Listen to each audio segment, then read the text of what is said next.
trying to decide on the perfect Borderlands 3 character build to suit your Vault Hunter of choice, there's always the danger of it leading to a severe case of paralysing indecision.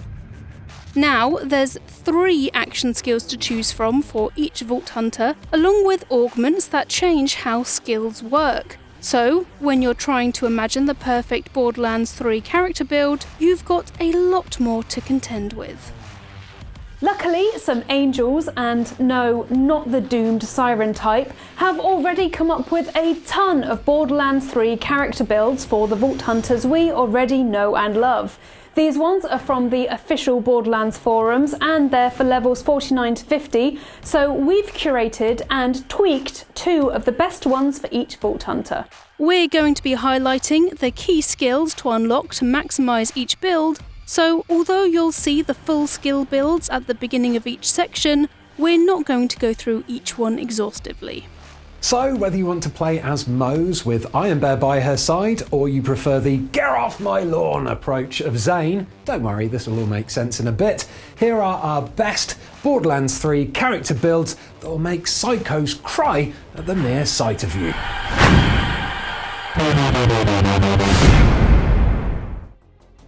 First up is Moze the Gunner and her trusty firepower fiend, Iron Bear. This first build comes from Nintendood 1997 and is called the Tediore Moze.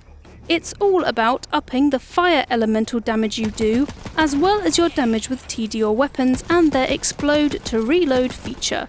Because if you only use Tediore equipment, you can take advantage of the matched set skill, which gives you an extra 10% magazine bonus for every bit of kit made by the same manufacturer.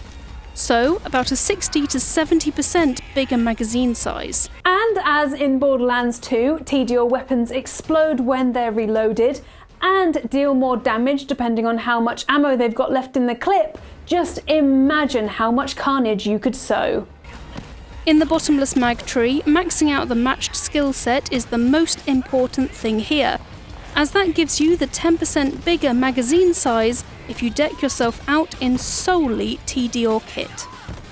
Next, in the Demolition Woman tree, max out the Fire in the Skag Den skill to add fire damage whenever you deal splash damage, which should apply to Tediore's explosive reloads. Next up in Bottomless Mags, get all 3 Stoke the Ember skills to unlock a 30% increase in fire damage, which pairs oh so nicely with the Fire in the Skag Den skill. Plus, if you unlock the Salamander Flamethrower, you get even more fire damage! Fire! Then get all 5 levels of Torg cross-promotion in Demolition Woman to increase your splash damage, which, again, hopefully applies to Tediore reloads. Completely unlock the Iron Bank skill to increase your magazine size, which means a more powerful explosion from Tediore guns, and then immediately afterwards get some for the road, which unlocks unlimited ammo for 5 seconds after leaving the Iron Bear. Not entirely sure how this will work with Tediore guns and their magazine size and reloading explosions, but hey, let's wait and see, shall we? Lastly, don't forget to unlock experimental munitions in the Shield of Retribution tree, which will unlock fire damage whenever Moze gets a critical hit, because by now the bonuses you're getting to fire damage are just ridiculous. Thanks to Nintendood 1997 for that incredibly hot, get it? Build! Ow! That was hot. But if you're fond of a big robotic pal having your back like Deathtrap, look no further. This build from Ninja Kitsune 56 is focused on keeping Iron Bear around for the long haul, but it won't happen immediately, so you'll have to stay patient. Which I know I would find tricky, to be honest. Okay, so first up is obviously focusing on keeping Iron Bear around for longer. So, in the Demolition Woman skill tree, focus on fully upgrading Grizzled, which reduces the cooldown on your action skill, and Deadlines, which increases the amount of fuel Iron Bear has. Then nip over to Shield of Retribution to unlock Security Bear to give Iron Bear its very own shield so it doesn't get killed by enemies as much. Because there's nothing as heartbreaking as seeing your little metallic bear friend getting killed before its time. Oh, and all those kills will also extend its time dramatically. Next up, return to Demolition Woman and focus on unlocking Stainless Steel Bear to give Iron Bear additional armour and increased maximum fuel. Then, straight away, get Auto Bear to keep your robotic pal around for 15 extra seconds after you exit it. Right, so now Iron Bear is around for the long haul, go back to Bottomless Mags and get Dakka Bear, so you can use Iron Bear's mounted turret when it sticks around. Focus on Bottomless Mags alone now, and specifically on Let Off Some Steam, so you can fire longer and with more damage with Iron Bear's minigun, because as they say, 2 heads are better than 1. Then the General Winter Augment freezes enemies on the battlefield, which gives you and Iron Bear a little bit more breathing space and helps you control the pace of the fight a tiny bit more. Helpfully, it also reduces fuel drain and heat gain, which helps Iron Bear stay by your side for longer.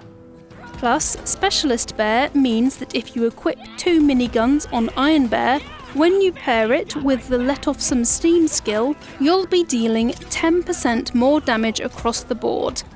By the end of this build, Iron Bear will be stuck to your side, metaphorically, like a limpet, which can only be a good thing. Now it's time for Flack the Beastmaster. Flack loves their pets, which means you're probably going to love their pets too. And this build by Nero Hunter maximises those pets' health, damage and strength and turns them into veritable little kill bastards. You're going to want to have the Gamma Burst and Skag equipped from the Master Tree, as much of these skills centre around increasing Gamma Burst's duration and giving you health regeneration when you're stood near it. Anyway, kick off with maxing out Persistence Hunter to make that action skill last 45% longer, plus Ferocity, which lets your pet deal 50% extra damage. Then, in the Stalker tree, fully upgrade Eager to Impress, which reduces the cooldown of your action skill every time you or your pet kill an enemy. So, when you level up enough to make your Gamma Burst regenerate your health, you don't have to wait as long to use it again. Genius. Plus, unlock all my BFFs, so later down the road, your pet shares your health regeneration. While you're at it, then go for Turntail and Run, so when you move to regenerate health, your pet regens health too. Nifty. Back to the Master Tree until you can unlock the Iridian Skag Augment, and the Endurance Augment, which increases the Gamma Burst action skill by up to 3 seconds every time you or your pet kill an enemy. Almost there. Finally, focus on getting the Burst Aid Augment, which allows you to regenerate health if you stay beside the Gamma Rift when it's active. That's 20% of your max health regenerating per second, and considering you're sharing that with your pet, it makes the both of you almost indestructible. Nip back to the Stalker tree and max out skills until you can unlock the power inside, which makes you deal double damage when at max health. And, considering all your health regeneration bonuses, that's going to be mighty handy.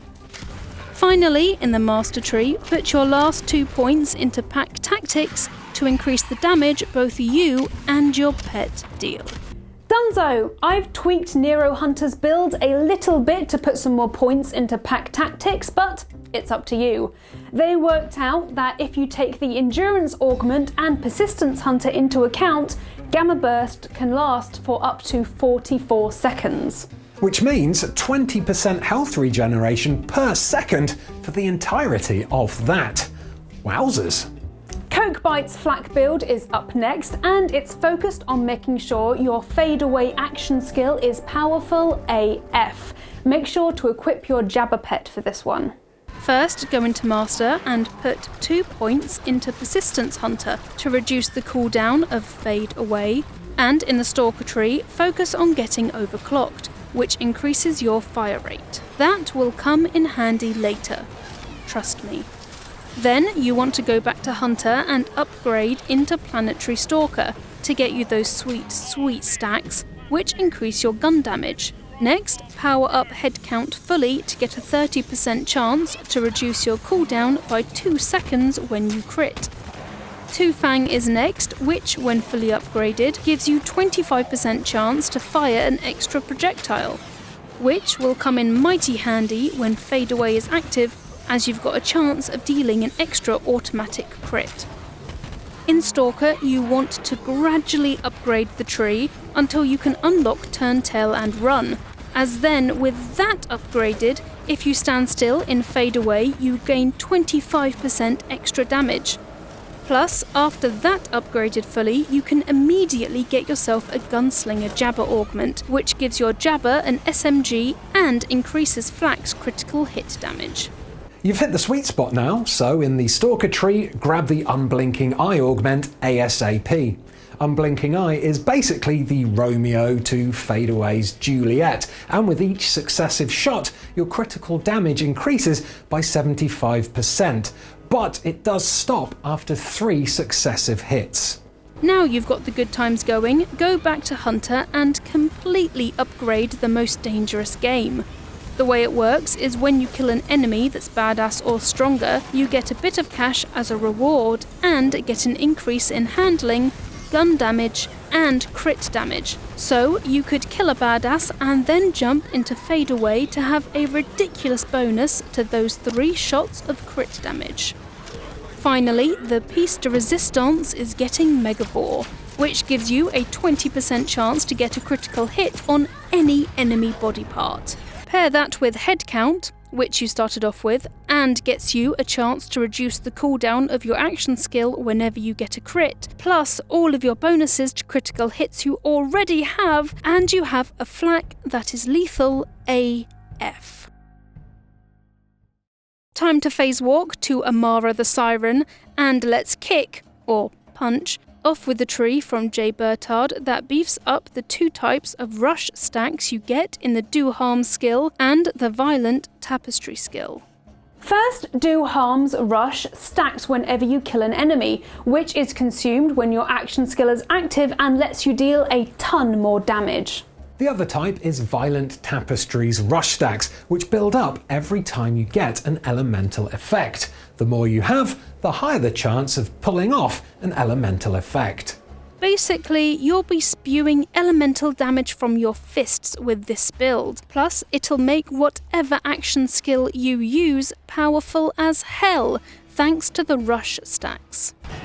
To start, focus on fully levelling up Do Harm in the Mystical Assault tree and Violent Tapestry 2, as those are the skills that'll get you the 2 types of rush stacks. Then nip over to the Fist of the Elements tree and get all 5 anima stacks, which make elemental attacks deal more damage over time, pairing very nicely indeed with the bigger chance you have to cause elemental damage thanks to Violent Tapestry's rush stacks. Then you want to work your way up the Mystical Assault tree, getting all the augments so you can finally purchase the Ascendant skill, which powers up all of your augments from this skill tree. Next, go back to Fist of the Elements and get yourself all of the Tempest levels, all the augments, and Catharsis to beef up your elemental damage. In Fist of the Elements, you should focus on getting Sustainment, which lets you steal life from your enemies whenever you deal elemental damage with a weapon. And considering all your stacks of Violent Tapestry, that is going to be all the time. In the Mystical Assault tree, fully level up Awakening and then get yourself the enviable Avatar skill, which lets you use action skills when they're cooling down. Mind you, it is limited to 1 use per cooldown, because otherwise that would just be ridiculous. As Gibbertard points out, the Deliverance action skill is a very good middle ground between normal and elemental damage, and it will make both types of your rush stacks very happy indeed. This whole build works best with shock weapons as, number 1, by the end of it you have insane buffs to the amount of elemental damage you deal, and Number 2, the Tempest skill increases your shock damage even more. If you're more into brawling, Nether's beat 'em up build for Amara will keep you and your many Siren fists very happy indeed. It's focused on the brawl tree, increasing your melee damage and encouraging you to get up close and personal. Basically, exactly matching Amara's character trailer. Samsara, which stacks like Rush, Personal Space and Clarity all reward you for sticking close to enemies and getting hurt in the process, so grab them as soon as you can. Level up all 3 skills fully and you're looking at 36% extra damage when you're close to enemies, and extra health regeneration and damage as you'll be building up stacks of Samsara whenever you use your action skill. Helping Hands, damage reduction after using your action skill. Find Your Center, increased melee damage, and Mindfulness, which stacks to get you decreased shield regeneration delay and increased movement speed when you take damage, all reward you for throwing caution to the wind and fighting enemies up close, so grab them too. Next, get the Downfall action skill, which adds an elemental beam of damage to your phase slam. Nifty. Jab Cross rewards you for dealing melee damage by increasing your action skill and gun damage after a successful punch. Guardian Angel, on the other hand, gives you a second wind when you enter Fight for Your Life, and it causes a massive explosion. Kablowie. Cooldown on Guardian Angel is 2 minutes, but hey, that explosion's well worth the wait. Finally, get Blitz, which will let you do a special elemental melee attack that deals 100% more damage, and if it kills an enemy, it scraps the skill's own 8-second cooldown. In the Mystical Assault tree, focus on getting the Soul Sap Augment to increase your health regeneration, then level up Do Harm, Restless, Alacrity, Ascendant and Laid Bare. All of those make your action skill deal more damage and cooldown quicker. By the end of it, Amara will be a force and fist to be reckoned with. Last, but definitely not least, he was drinking in a bar for the majority of this video, it's Zane the Operative. Jordan Gold 527 came up with this slightly tweaked build for Zane titled Get Off My Lawn, which is just an amazing name. It focuses on beefing up your clone and your barrier while adding freeze damage to your weapon, which slows down enemies and keeps you in the fight that little bit longer. Basically, it's perfect for anyone who tends to bite off more than they can chew and also values their breathing space, something that I can definitely sympathise with. Focus on maxing out Synchronicity, Donnybrook, Fractal Frags, Duct Tape Mod, Quick Breather, Pocket Full of Grenades, Old You, grab Digital Distribution Augment while you're at it, Like a Ghost and Boom Enhance. Key skills here are Digital Distribution, which splits the damage you take with your Paw clone, and Quick Breather, which makes your shield recharge as soon as you swap places with your clone. Then, as if that wasn't enough damage reduction, Like a Ghost gives you and your clone a chance to ignore bullets too. Boom. That combination of skills means you can basically take advantage of that damage reduction to be more resistant to damage in close-up battle, and then switch places with your clone to recuperate from a distance. The rest of the skills play with your grenades and cause chaotic explosions in the field. Get all those skills I mentioned and your Witness, your clone sometimes dropping a grenade when they die or throwing one in battle, Fractal Frags. Sometimes you'll fire a grenade from your gun as well as a bullet, Duct Tape Mod, and ending your clone action skill early immediately gets you second wind in Fight for Your Life, Old You. Enhance is a chaotic skill that has your digiclone consume grenades. And for every grenade consumed, the digiclone increases in, hold on, it's a lot of things, max health, gun damage, fire rate, reload speed, and duration. Whew, that makes it one hell of a holographic beast. By the end of the Doubled Agent skill tree, your clone will be a force to be reckoned with. Turning to your Undercover skill tree, which focuses on adding cryo damage, buffing your barrier and your personal shield, max out Adrenaline, Hearty Stock, Ready for Action, Confident Competence, nab the All-Rounder and Nanite's Awesome Shite Augment 2, Brain Freeze, Futility Belt, put 1 point in Best Served Cold, get the Deterrence Field Augment 2, 1 point in refreshment, and then finally grab Calm, Cool, Collected. Best served cold and refreshment respectively give you a cryo nova when you kill an enemy, and health back when you damage a frozen enemy. Whenever you freeze an enemy, Calm, Cool, Collected gets you shield or health regeneration, or, if both shields and health are full, your action skill cooldown and its duration is immediately reset. Add in the nanites or some shite augment to get health regeneration and a shorter shield recharge delay while near the barrier, means that when combined with the Cool, Calm and Collected skill, you're more likely to have your action skill cooldown and duration reset than anything else. Basically, they all feed into each other in a thoroughly satisfying way. So, if the enemies don't get off your lawn, you can at least freeze them in place. Which isn't much better, but hey, who cares? Our very last build is from Dr. Dragon and ignores the clone completely to make Zane a one-man wonder with shield buffs, tons of kill skills, and some help from his drone, Sentinel. With the Sentinel, you can pick any augment, with choices ranging from cryo damage, to rocket, to radiation damage, to a missile barrage that resets every time you hit an enemy. So in theory, you can always keep those good times rolling. For skills, focus on keeping Zane speedy, powerful, and vampiric. Yeah, you heard me right.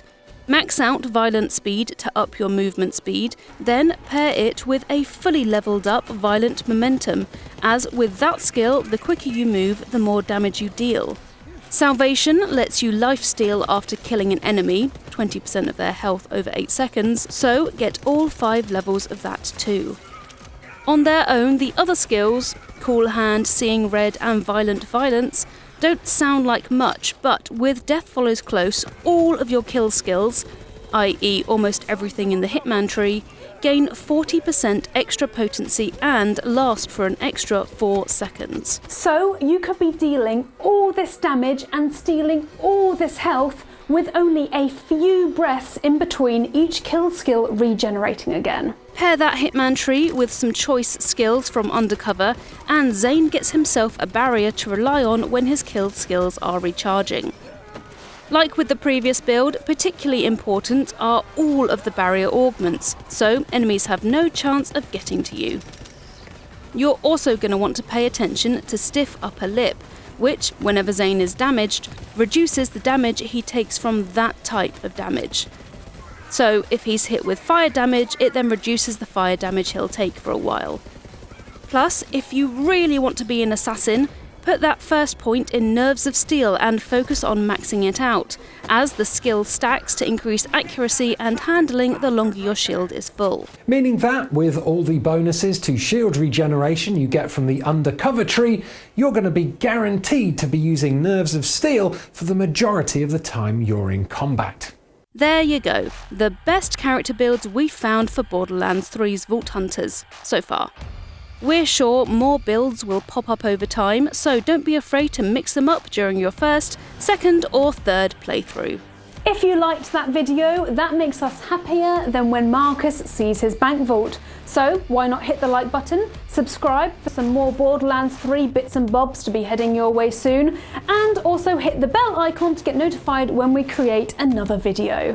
May you kill many things with these Borderlands 3 character builds. And with that, all there's left to say is have fun on the literally bloody battlefield, Vault Hunters.